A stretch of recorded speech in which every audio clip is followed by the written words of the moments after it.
Wrestling is full of beautiful moments that make you emotional and tickle your ballsack like nothing else does. It can make you happy, it can make you emotional, it can make you sad. It can also get you closer to a heart attack or at least complaining on Twitter. I've been watching wrestling for a very long time now, and sometimes I took these moments a bit too personally. But then again, it's something that we watch every week, so maybe it's not that crazy. Today I'll talk about 10 WWE moments that made me angry. God, I hate this title. It made me angry. I'm gonna take this keyboard and type a mean tweet. I'm a warrior. Yeah, as I'm standing in my beautiful house, let's talk about these moments.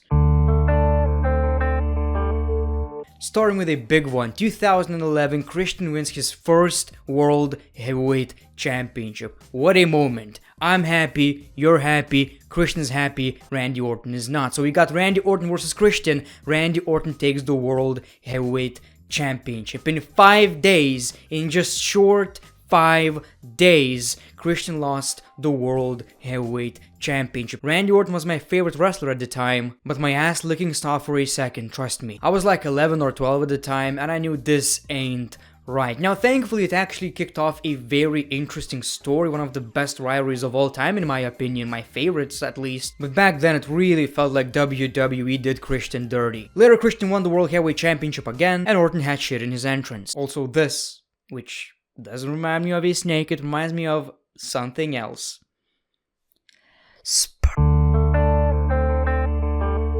I'll admit, I was a John Cena hater. Look at this shirt, I thought this looks cool. Looking back, wow. I mean, let's be fair, people. A babyface John Cena running WWE for over a decade, we got bored of it. In Royal Rumble, we wanted something new, and we didn't want John Cena versus The Rock too. So anyone but Cena was acceptable. Well, in the finals, we got John Cena versus Ryback. Yeah! And by God, I wanted Ryback to win. But John Cena won the match, and he went on to face The Rock for the WWE Championship, which was one of the most predictable things in wrestling history. I hated it. I didn't like John Cena winning. What's also funny is that during a Royal Rumble commercial, they actually spoiled the finish. John Cena is like, yep, I'm gonna win this. It's very similar, so John Cena is no longer the face of the company, Roman Reigns kinda is. But at this point, the whole concept of face of the WWE was so old and didn't make sense anymore that people treated like Roman Reigns was running WWE for 20 years. Nobody wanted to see Roman Reigns winning that match, and unfortunately, he did. And WWE even had The Rock to make sure people cheer Roman, and people didn't. Damn, you're no longer my cousin. It was very forced, desperate, and back then I was like, okay man, Cena is no longer this pushed, and now we gotta experience this again. Come on. Spooky lighting, everyone. So first of all, this match had very shitty lighting, so to experience that, I'll use that lighting as well. So basically we got a Hell in a Cell match, one of the most destructive matches in WWE history. Anything can happen. Well, WWE didn't lie. Anything can happen because Rollins beaten the crap out of the Fiend to the point that the referee was like, oh my baby Fiend, please don't hurt the Fiend. The Fiend should be the last person you're concerned about. It's the Fiend. You didn't stop the match when we had 50 other competitors in Hell in a Cell matches, and now you did. And for the sake of the story, I mean, it wasn't that bad looking back, but WWE should have known that the reaction is gonna be just like exactly what we got, which was AE dub chants, whatever that means. I suddenly got thirsty for tag team matches, and I was very disappointed. It made me angry. The Fiend can't catch a break, right? I mean, that was actually the match where I lost hope in The Fiend. I stopped caring because all the mystique was gone. The Fiend is Universal Champion, Goldberg won the Universal Championship. The Fiend? I've heard you disrespecting legends. Something like that happened, pretty much. And also Spear. So it was so random to the point that we're like, okay, it's Saudi Arabia, it's gonna be just The Fiend winning against Goldberg, and we're done. You know, they just wanna have a big match, sell those tickets. Well, no, that didn't happen. Goldberg won the Universal Championship. And it was one of these moments where you're like, okay, man, okay, this should not happen. Why is this happening? What does that achieve? Nothing, in fact. We were supposed to get Reigns versus Goldberg. We didn't. We got Strowman versus Goldberg, and Strowman won the belt, which was worse. Back then, I remember being like, okay, The Fiend is no longer this mysterious character who is no selling finishers, because it only took one jackhammer, a bad one by the way, to win. That was it. And ever since then, I just don't look at The Fiend the same. I do want to eat the guy. I mean, that's medium rare, right? But other than that, I don't care. Sting is finally in the WWE. Who is gonna be his opponent? Undertaker? No.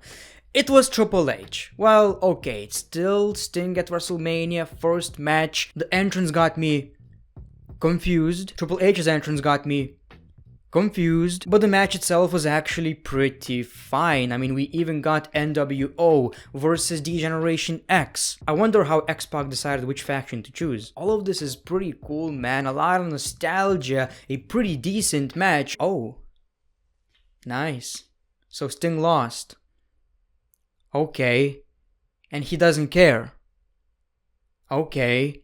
And that's how he looked. Not okay. It didn't make me really angry, but I mean, that was a pretty meh moment, you know. I just wanted to see Sting winning, considering we wanted to see Sting versus The Undertaker next year. Triple H didn't need that victory. It was basically WWE saying, yeah, that guy is from WCW and we're WWE. There's only one result possible. We had many great Money in the Bank cash-ins in WWE history, but my favorite is Dolph Ziggler cashing in on Raw after WrestleMania against Alberto Del Rio. The pop was insane, one of the biggest pops ever, and Dolph Ziggler finally won the World Heavyweight Championship. Hell yeah, I absolutely love this, but unfortunately Dolph Ziggler got injured. But he came back, and we got Alberto Del Rio versus Dolph Ziggler, which, don't tell anyone, is actually one of my favorite WWE matches, because Dolph Ziggler's selling of the concussion was just wow. What a great match. If you haven't seen it, make sure to watch it. I really love this match. But Dolph Ziggler lost, which was actually a very great moment for the sake of his story. You know, it was actually wow. I felt so sorry for Ziggler. He was crying and AJ was shocked. In case you didn't know, that was a double turn. Dolph Ziggler turned face after this. You know, Dolph Ziggler just won the championship, and the fact that he didn't win the championship back is so weird to me. Like, it's actually crazy. People were so behind Dolph Ziggler after this match, and WWE still didn't give him the championship back. You know the story, WWE versus the NEXUS. I was 11 at the time, and even I realized how stupid of a decision that was. In the finals we have John Cena versus Justin Gabriel and Wade Barrett. Cena pins Gabriel. Okay, it's time for the leader to take that. Nope. He tapped out to John Cena. Cena wins, LOL. Even Jericho and Edge told Cena it's a horrible idea, and after this was all said and done, Cena was like, yeah, it kinda was. It's a bit too late, Cena, isn't it? It's kinda a bit too late. You know, it's just a bit too late. Don't you think, Cena? Don't you think it's a bit too late? This is not a major one, but when Zack Ryder won the Intercontinental Championship in a very shocking WrestleMania moment actually, I was very happy about it. You know, finally WWE are giving him a push again. Next night on Raw, he loses the championship to The Miz, which actually kicked off one of the best Intercontinental Championship title reigns of all time, and Ziggler versus Miz, which was, again, one of my favorite rivalries. But Zack Ryder needed to hold that championship for, like, I don't know, 2 more weeks maybe. You know, maybe. It wouldn't hurt, would it? You know, I get it, it actually made The Miz into a better heel, and for the most part, everything was positive. It's just that I was angry because I wanted to see Zack Ryder with the Intercontinental Championship for a bit longer.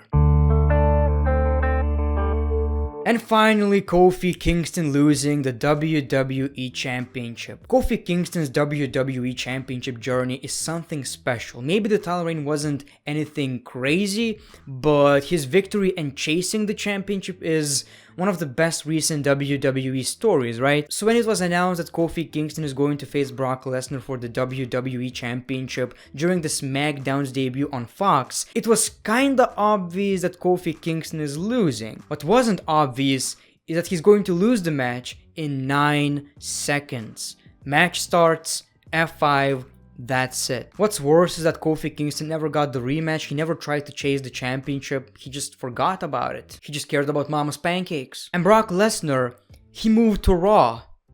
So, what was the point?